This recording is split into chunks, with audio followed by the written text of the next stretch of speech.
Bugün bir tane pasiyentimizə Gardasil 9 peyvəndi vurduq. Artıq ikinci dozasını tamamladıq. Qaldı bir dozası.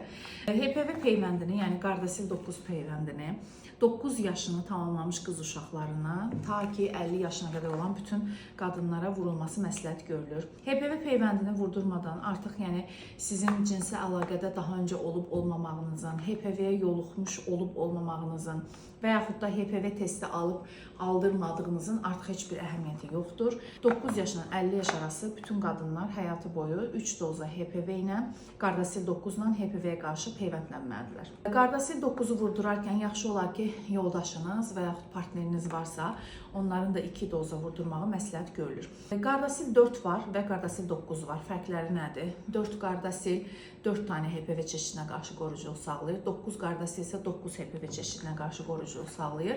Artıq biz daha çox demək olar ki, Gardasil 9 vururuq. 0, 2 və 6-cı aylarda vurdurursunuz. Həyatınız boyunca sadəcə 3 doza vurdurmanız yetərlidir. Hamiləlikdə məsləhət görülmür. Süd vermə dönəmində, yəni 40-ınız çıxandan sonra süd vermə dönəmində güvəndən vurdura bilərsiniz.